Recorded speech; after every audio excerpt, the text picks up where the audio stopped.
Hello, Chief Peppard here. Today I would like to review some recent policy changes made here at the Main Street Fire Department. I know there have probably been some questions regarding the implementation of these new standard operating procedures, as well as repercussions of failing to meet these new standards. I hope to answer some of these concerns today. First, let's talk about SOP 08-001, which is titled Social Media. This policy was enacted with the intent of curbing the misuse of social media by departmental personnel and to minimize potential liability for the organization. For example, releasing information or photographs with protected health information or PHI violates federal HIPAA law. This creates a major breach in trust between the department and our citizens. Additionally, it is against federal law and opens the department and the member up to fines, legal charges, and potentially even jail time, depending on the severity of the violation.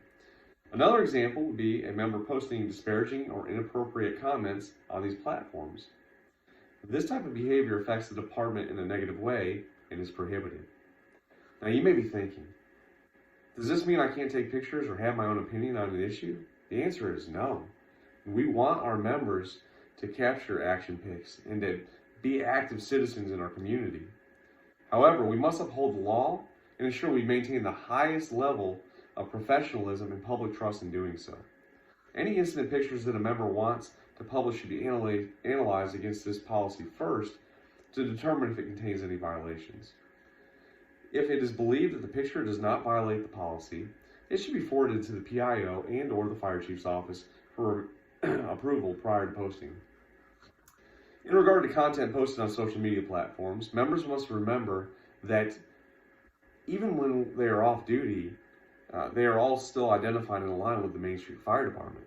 We are all ambassadors of the city and of this organization.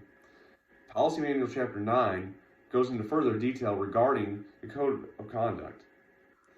It clearly outlines that members are prohibited from engaging in personal conduct that is destructive to the purpose and mission of the fire department. So what happens if a member violates this policy? We certainly believe in two principles. The first is that punishment should fit the crime.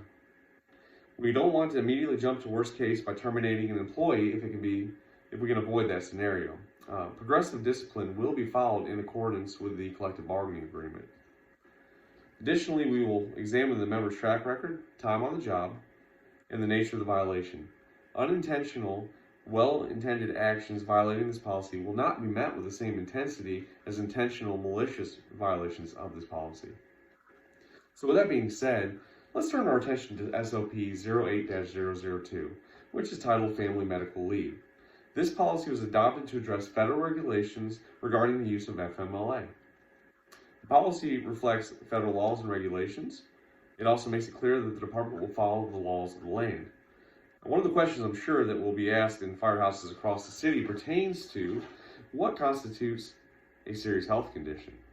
The department's physician will weigh in on this factor in all instances of questionable health conditions warranting the use of FMLA. Furthermore, supervisors are not to retaliate or to act negatively towards members for invoking their right to use this federal benefit should they feel the need to utilize it. Additionally, the law allows 12 weeks of FMLA in a 12-month period. That said, members should remember that those weeks do not have to be continuous.